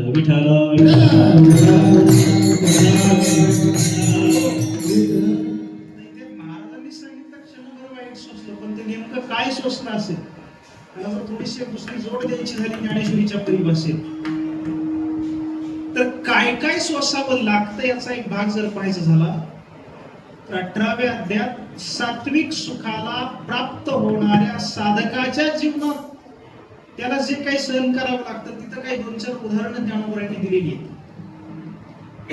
त्यातलं एक उदाहरण असं आहे सारस नावाच्या पक्षाचं. त्याला सारस किंवा चक्रवाक अशी 2 नाव आहेत. साहित्यामध्ये सारसाचं वर्णन जिथं जिथं आलं तिथे सारस पक्षाचा मैथून हा विशेष सांगितलाय. म्हणून तशा तिथे या अर्थाने ज्ञानेश्वर महाराज तसाच उल्लेख त्याचा करा. या सारस पक्षाची एक जोडी आहे नर आणि मादीची, प्रियकर आणि प्रियतमाची. संध्याकाळच्या वेळेला त्यांचं ठरलं की आज रात्री एकांतामध्ये भेटायचं. रात्र झाली, सगळं जग शांत झालं आणि त्या रात्रीच्या वेळेला ते आपापल्या घरट्यातून निघाले. कुठेतरी झाडावर भेटायचं. बाजूला नदी वाहते, त्या वाहणाऱ्या नदीवरती पाणी पिण्याकरता म्हणून ते उतरले आणि पाणी पिऊन तिथून उडाल्यानंतर गडबड झाली. नर गेला पलीकडच्या काठावर आणि मादी आली अलीकडच्या काठावर. ते लक्षात तिकडून त्याने हिला आवाज दिला, हिने त्याला आवाज दिला. त्याला वाटलं हे तिकडे बोलवते, त्याला वाटलं ते इकडे बोलवते. त्याच्यात तो तिकडे हे इकडे, अंधार असल्यामुळे दिसत नाही. संपूर्ण रात्रभर त्यांचं हेच चाललंय, इकडून तिकडे तिकडून इकडे. प्रत्यक्षामध्ये त्यांची भेटच झाली नाही. रात्र सरून गेली, घशाला कोरड पडली, पायामध्ये त्राण उरला नाही, पंखामध्ये बळ राहिलं नाही. रात्रभरात भेटीचा योग आला नाही. जो आपल्या फक्त प्रिय असणाऱ्या व्यक्तीचा आवाज ऐकता येतोय पण त्यांची भेट होत नाही, त्यावेळेला काय कासावीस आणि व्याकुळता त्या चक्रवाकाच्या जीवनात झाली असेल. ज्ञानोबरांसाठी थोडीशी कल्पना. आणि हे जर नाहीच कळालं तर पुढे आणखी ज्ञानोबरांनी दुसरा दृष्टांत दिला पक्षाच्या पुढे जाऊन, तो म्हणजे प्राण्याचा आहे. तो प्राणी कुठला? आपल्या घरातल्या गाई वासराचा दृष्टांत दिला. सकाळी शेतकऱ्यानं न्यारी केली आणि गोठ्यातली जनावरं चरायला गेली रानावर, माळावर. सगळ्या जनावरांना चरायला सोडलं, पण त्या कळपात असलेल्या एका गाईचं वासरू तानं होतं. त्याला काही लगेच चरायला नेलेलं नाही, ते कुंटीला बांधून तसंच गोठ्यात एकटंच आहे. त्याची आई चरायला गेली, 8-10 तास आईची त्याची भेट नाही. संध्याकाळी ते सगळी जनावरं घरी आली. आईनं वासरानं एकमेकाला पाहिलं, पुरानं माती उधळली, शेपट्या पिरगळल्या, अंबरडा फोडला. प्रत्यक्षात भेट झाली नाही, कारण शेतकऱ्यानं लोकं त्या कुंटीला त्या गाईला बांधलं, पण तरी आईनं वासरानं एकमेकाच्या डोळ्याला पाहिलं, समाधान झालं. हातपाय धुवून तो मालक घरात बसायला लागला. तेवढ्यात चरबी आणून दिली, ते भांड दुधाचं बायकोनं, आणि सांगितलं दुपारी पाहुणे आले, घरातलं दूध संपून गेले, तुमच्याकरता आता चहा करायचंय तर थोडं दूध काढा. ते दुधाचं भांड घेऊन तो दूध काढायला आला. तर हे मी सगळं देशी गाई विषयी सांगतो. एक होता देशी गाईचा प्रकार, दुसरा आला जर्सीचा, तिसरं तुमच्या आंबेगाव तालुक्यात बंदच काहीतरी चालू आहे.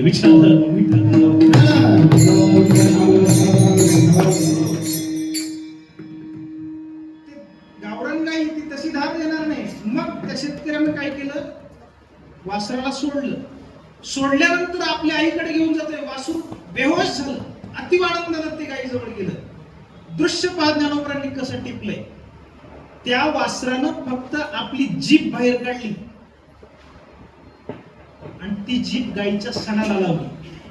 गाईचं सड ओठात आलेलं नाही किंवा दात पर्यंत पोहोचलं नाही, फक्त जीभ लागली. त्या जिभेच्या ओलाव्याचा स्पर्श त्या सणाला झाला, गाईच्या अंगावर काटा आला, तिनं दरदरून पाना सोडला. पुढे ते वासरू ते सड तोंडात घेऊन ते चाकणार, तेवढ्यामध्ये त्या शेतकऱ्यानं मागे ओढलं. आपल्याच आईचा पाना दरदरून आलेला असताना आपली जीभ तिथपर्यंत गेली आणि त्यातलं अगदी थेंबर दूध सुद्धा आपल्याला मिळालं नाही, मागे जावं लागलं. त्या वासराला किती वाईट व्हावं लागलं असेल, बाबी सांगतात, कल्पना करा. तिसरं उदाहरण सांगितलंय, 4 दिवसाचा उपवासी माणूस आहे, अन्नाचा कण नाही पोटात, जिथं कुठं थोडंफार काही पाणी मिळेल त्याच्यावरती वाटचाल करतोय, रस्त्यानं जात राहतोय. 5वा दिवस उजाडला, त्याने विचार केला आजचा सूर्यास्त काही आपण पाहू शकत नाही, तर तरी रस्त्यानं जातोय. योगायोगाने रस्त्याच्या कडेला त्याला एक मंडप दिलेलं दिसलं. त्याने विचार केला काहीतरी समारंभ दिसतो, जेवायला असेल, जाऊ. डबा धरून बसला, काही वेळानं पंक्ती बसल्या, पटकन गेला, जाऊन बसला, जागा मिळाली. मिठापासून पाण्यापर्यंत सगळं वाढून आलं. याच्या नावानं संकल्प सोडला. तब्बल 5व्या दिवशी त्याची आणि अन्नप्रसादाची भेट झाली होती. ताटात असलेल्या त्या पात्रावरच्या भातावर त्यांनी ते वरण ओतलं, ते डाळ भात असं कालवून घास घेतला. 5व्या दिवसानंतर तो घास आता पहिल्यांदा पोटात जन्मता. तो असा ओठाजवळ आलेला असताना कुणीतरी निर्दय माणसाने त्याचं मनगट धरून मोठं ओढ, ओळख नाही पाळत नाही तर कसं काय घुसलास. तो घास तसाच त्या पानामध्ये टाकून त्याला हकलून दिलं. त्या भुकेल्या माणसाच्या अंतःकरणाला काय त्रास झाला असेल ज्ञानोबराय सांगतात. ऐका पुढचं उदाहरण माऊली सांगतात. एका स्त्रीचं अख्खं तारुण्य वांसपणामध्ये गेलं. 20 मध्ये लग्न झालं, अनेक उपचार केले, दैवी उपाय केले, पण पाळणा हल्ला नाही. शेवटी नाद सोडून दिला. पण काय कर्मधर्म संयोग माहित नाही. वयाच्या 54व्या वर्षी तिला गर्भधारणा झाली आणि 55व्या वर्षी तिची प्रसूती झाली. तिला मुलगा झाला. अति लाडामध्ये तिनं ते पोर वाढवलं. ती बाई झाली 60 वर्षाची, पोरग झालं 5 वर्षाचं. नातू वाटावा अशा वयाचा पोरगा, पण एक आधार देवानं आपल्याला दिलाय. कुठल्या तरी आजाराचा प्रादुर्भाव झाला, त्याची लागण त्या पोरालाही झाली. डॉक्टरनं प्रयत्नाची शिकस्त केली, पण यश आलं नाही. 60 वर्षाच्या आईच्या मांडीवर एकुलत्या एका 5 वर्षाच्या बाळाचा प्राण गेला. त्या आईला काय वेदना झाल्या असतील ज्ञानोबराय सांगतात. कल्पना करा. शेवटचं उदाहरण सांगतात. चैत्र वैशाखाचा रखरखता नाही. उन्हाळ्याच्या सुट्ट्यात म्हणून समुद्र पर्यटनाला कोणीतरी गेले आणि हुल्लडबाज करणाऱ्या कोणीतरी तरुणाने समुद्रात पोहता पोहता स्वैर संचार करणाऱ्या एका माशाला आपल्या ओंजळीत असं उचललं उन्हानं त्या एप्रिल मे महिन्यात तापलेल्या त्या वाळूवरती तापल्यानंतर त्या वाळूवर त्याच्या माशाच्या शरीराला काही वेदना झाल्या असतील. पोलीस सांगतात त्या आठवा पैसा रसाही विघडतला होय ओहा उनी मत्स्य काढिता ना तरी भणंग दवडिता भानया बरोडी पै माये पुढोनी बाळक काळे निता एक उडत एक होय का उदक तुटता मीना तैसे विषयांचे घर इंद्रिया संडिता थोर युगांत होय ते वीर विराग साहती. ह्या 4-5 जणांना जेवढं सोसावं लागलं ना, पारमार्थिकाच्या जीवनातही त्याला विषय आणि इंद्रिय यांची ताटातूट करताना तेवढं सोसावं लागतं. महाराज सांगतात तेवढं आम्ही सोसलं. क्षणभरी आम्ही सोशिले वाईट पण आज काही वाटत नाही का साधिले अवेट निज सुख. आज जे प्राप्त झालं ते मात्र सुख प्राप्त झाले. दोन विकल्प सांगतो आणि वेळेत थांबायचं. अनेक वेळा असं असतं जीवनामध्ये माणसं वाईट सोसतात, वाईट सोसूनही पदरात वाईटच पडत. आणि दुसरा प्रकार मात्र इथला असा आहे, सोसलंय वाईट पण पदरामध्ये पडले चांगलं. विठाला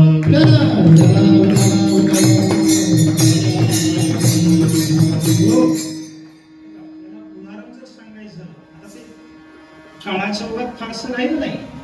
पण महाराज आपल्याकडे असं कधी काळी ते जारण मारण उच्चाटन करणी बारामती असल्या काही गोष्टी होत्या असं म्हणतात.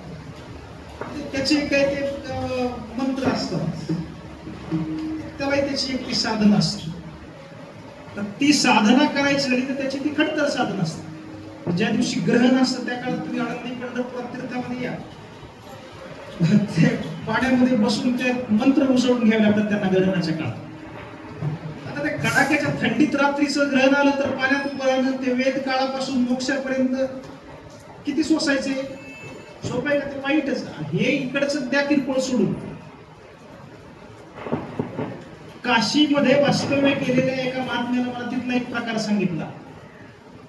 त्याने असं सांगितलं, ग्रहण काळात तुमच्या आळंदी पंढरीत फक्त पाण्यात उभं राहतात ते, पण एक आघोरी त्याकरता त्या साधनेत आपले मंत्र उजळण्याचा एक प्रकार असा आहे. ऐका, फक्त ऐका, कसं ऐकू येते तसं. प्रकार असा आहे, अमावस्येच्या रात्री एका प्रेताच्या छातीवर बसायचं. प्रेत म्हणजे मेलेलं माणूस, जे आधी जिवंत होतं ते मेले, त्याच्या शरीराला प्रेत मी टेडी बियरच्या नाही म्हणत. त्याच्या छातीवर बसायचं आणि त्या छातीवर बसून त्या अमावस्येच्या मध्यरात्री तो आपला मंत्र आहे त्याचं अनुष्ठान करायचं. ही माणसं काशीला का असतात त्याचं कारण असे, आपल्या अवतीभोवती असं व्यवहार कोणाचा मृत्यू होत नाही, पण अनेक लोक मृत्यूसमयी काशीत जाऊन राहतात. एखादं मृत शरीर सापडलं तर पोलिसांची नजर चुकवायची, कुठेतरी एखाद्या त्या आडगळीच्या जागेत न्यायचं आणि वर बसून मंत्र म्हणायचं. किती रिस्क आहे त्याच्या. वाईटच ना सगळं. कुणीतरी गेलं पाहिजे, त्याचं प्रेत सापडलं पाहिजे, ते कोणाला आपण नेतोय दिसलं नाही पाहिजे, त्याच्या छातीवर बसायचे, मंत्र उजळायचं. एवढं वाईट सोसायचं. एवढं वाईट सोसून काय करायचं, अंगी जे सामर्थ्य आलंय त्या सामर्थ्यानं कोणाचं तरी वाईटच करायचं. ते राहिलं नाही मी तुला सांगितलं, पण ज्या ज्या काळात जिथं कुठं ती अशी माणसं होती असं सांगितलं जातं ना त्या पंचक्रोशीत, शक्यतो अशा लोकांचे शेवट चांगले झाले नाहीत. का? ही कला अंगे प्राप्त करण्याकरता सोसलं वाईटच, पण त्या वाईटानं केलं कोणाचं तरी वाईटच, स्वतःच ऐकलं त्या निमित्तानं काय झालं, वाईटच झालं. पण सोसलंही वाईटच आणि साधलंही वाईटच. हा एक प्रकार. दुसरा प्रकार असा आहे, सोसलंय वाईट पण साधलंय चांगलं. उदाहरण आता इथे पिंपरी चिंचवडमध्ये नाही करणार, काल परवाचा 8वा किंवा आजही खेड्याकडे साधारण मार्गशीर्ष पौष महिन्याचा कालावधी आहे, रब्बीचा हंगाम आहे आणि त्यावेळेला ज्वाऱ्या हुरड्यात असतात. आता ते हुरडा खाणं ते सगळं जवळपास संपलं आपल्याकडे. पूर्वीच्या काळात ज्वाऱ्या हुरड्यात आल्यानंतर सकाळ संध्याकाळ त्याच्यावर बसणाऱ्या पाखरांना हाकण्याचा एक प्रकार असायचा. ती पाखरं कशी नाही त्याकरता ते माळा केला जायचा. माळा म्हणजे त्याचं व्यासपीठ म्हणून आपण त्याला इकडे मागचं किंवा माची असं त्याच्यावरती ते उभं राहायचं. तो दगड असं हाताने नाही, ते गोपनीनं तो फिरवायचा मारायचा. एके दिवशी एक राजपुत्र एका शिवारातून चालला होता. त्यानं पाहिलं ही शेतकऱ्याची पोरं ते गोपन गुंडा चालू आहे त्यांचा. ते पोरग घरी गेलं आणि राजाला म्हटलं मलाही तो खेळ खेळायचा. आता गोपन गुंडा काही खेळ आहे का? मोठ्याशा पोराला कशाचाही खेळ वाटतो तो हट्ट सोडून नाही. हट्ट पुरवण्याकरता राजानं सगळी तजवीज केली. काय केली? कुठे आपल्याला द्यायचं का घ्यायचं? बाबा चंदनाची लाकडं आणली. कुठून आणली विचारून. त्याचा तो ते माचं तयार केलं. त्याच्यावरती राजपुत्र त्याला रेशमाची गोपन केली, कात्याची नाही. दगड कुठले उचलणार आहे आपल्यासारखे तो है? कुठून आणले होते विचारू नका. आपण काही कोणाच्या जाहिरातीसाठी उभे नाही. पण त्यानं 250-250 ग्रॅमचे अस्सल सोन्याचे गोळे आणले होते. ते सोन्याचे गोळे आणून दिले. असं होत नसतं, पण मगाशी मी सांगितलं तसं गोष्टीमध्ये काही होत. त्या राजाच्या मुलानं पहिलाच दगड घेतला, गोपनीमध्ये घातला, ते फिरवत होतं. पाखराला मारायचं हे त्याच्या ध्यानानेच नाही ना, त्याला फक्त ते फिरवून मारायचं इतकंच. कोणाला मारायचं? रस्त्याच्या कडेनं जुना काळे पांदीचा रस्ता होता त्या शेताच्या बाजूला. 65-70च्या वयोगटातलं एक वारकरी आपलं काल्याचं कीर्तन संपूर्ण, हातामध्ये नारळ, खिशामध्ये लाह्या, दुसरं काय होतं का नाही माहित नाही, लाह्या म्हणून काल्या चालले आपले रस्त्यानं.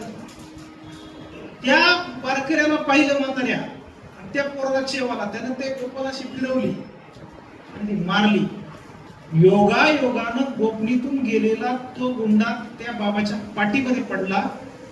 गोपनीतून आलेला पावशेरभर वजनाचा दगड पडल्यानंतर ते बाबा असे पुढं धाडकन जमिनीवरती कोसळले, गुडघ्यावरती खरचटलं. टोपी बाजूला पडली, नारळ एका बाजूला पडला. उठले, अंग झटकलं, टोपी घेतली, नारळ घेतला, मागं पाहिलं ते माळावरून ते पोरग असुरी आनंदानं हसत होतं, खिदळत होतं. राग आला त्याला. राजाचा पोरगा असला तरी काय माणसं मारणार आहे का? त्याची तक्रार केली पाहिजे आणि आपल्याला न्याय मिळाला पाहिजे. पण मोठ्याची तक्रार करायची तर पुरावा महत्वाचा आहे. वेळेला किंचित मिळेल हे एवढं झगडण्याचं काहीच नाही.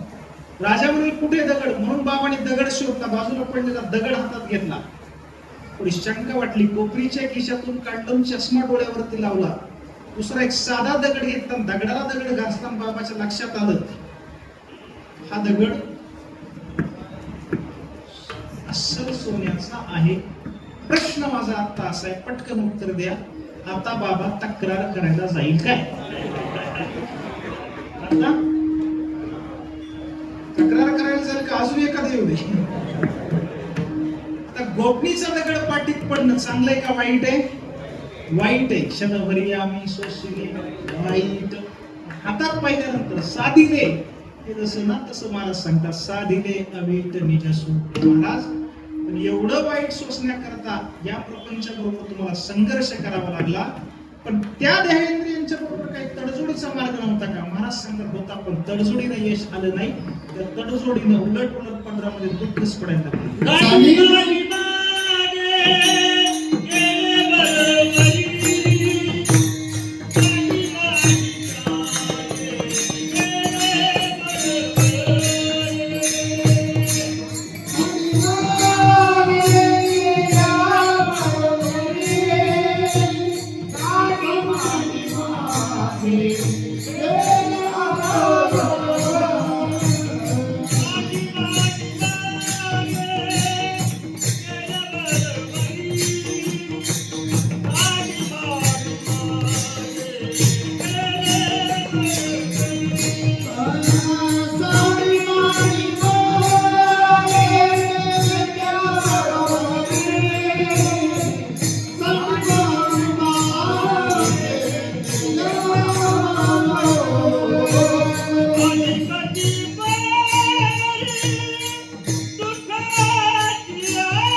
सांडी मांडी मागे गेल्या बरोबरी अधिकची परी दुःखाची मागे काही तडजोड करण्याचा प्रयत्न केला पूर्वी.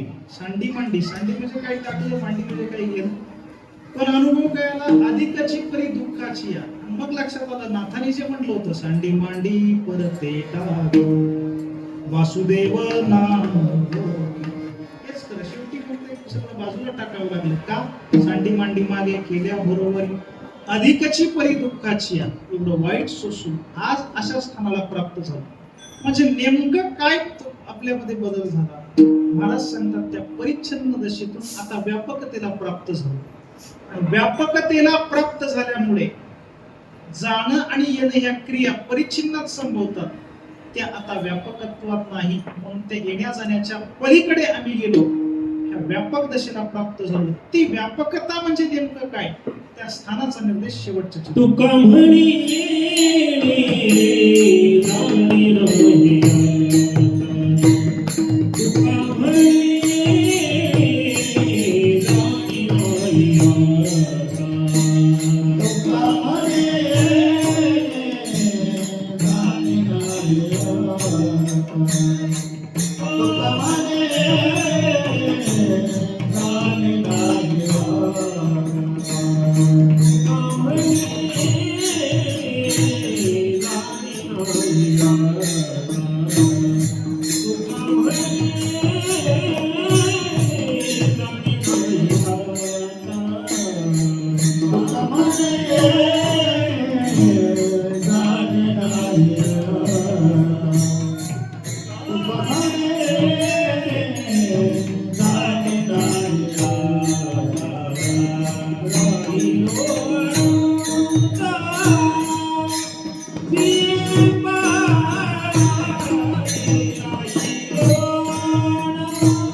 परी दुखाजिया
आदिक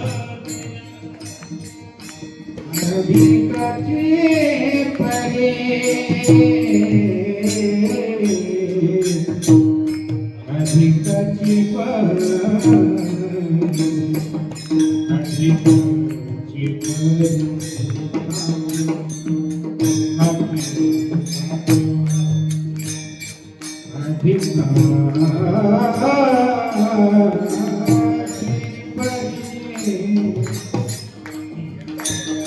अधिकाची परी दुःखाची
तुका म्हणे येणे जाणे नाही आता राहिलो अनंताची पायी परमात्मा स्वरूपाला आम्ही प्राप्त झालो तत्स्वरूप झालो हे आपल्या परमार्थाचं फलीभूतत्व परमात्म्याची ही पूर्णता ती कर्तव्यता जगतकृषी तुकोबराय महाराजांनी इथे बोलून दाखवली. अनंताची पायी झालं ही आपल्या परमार्थाची पूर्णता आहे. हा परमार्थ पूर्ण झाला.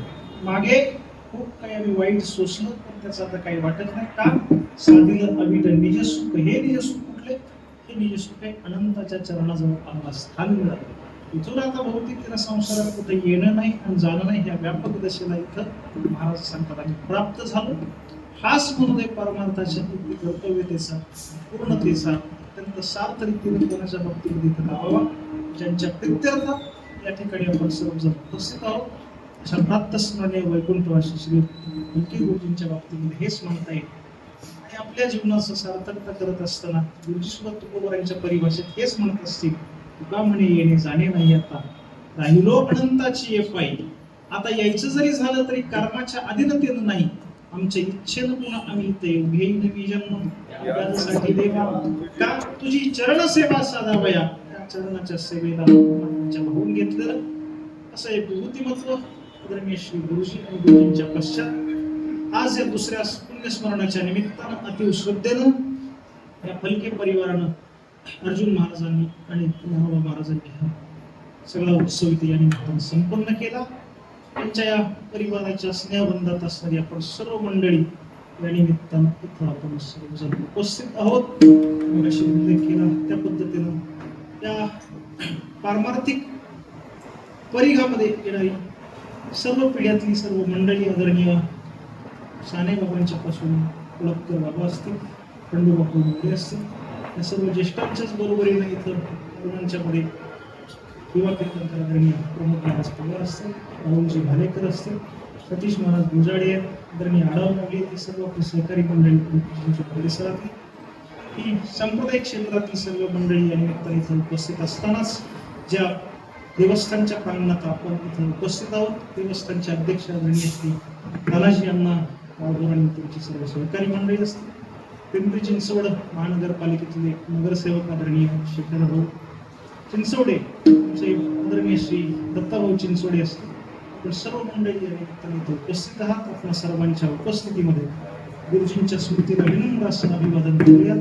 झालेली ही सेवा प्रभूंच्या चरणी समर्पित करत असताना तुकोबरायांच्या भाषेत देवाला इतकंच म्हणूयात. असो मंत्रहीन क्रिया नकाचार्या विचार सेवेमध्ये जमा धरा कृपा करा शेवटी ज्ञानेश्वर.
विठ्ठल जय जय विठ्ठल जय जय कुंडलिकवण हरी विठ्ठल श्री ज्ञानदेव संतनाथ भगवान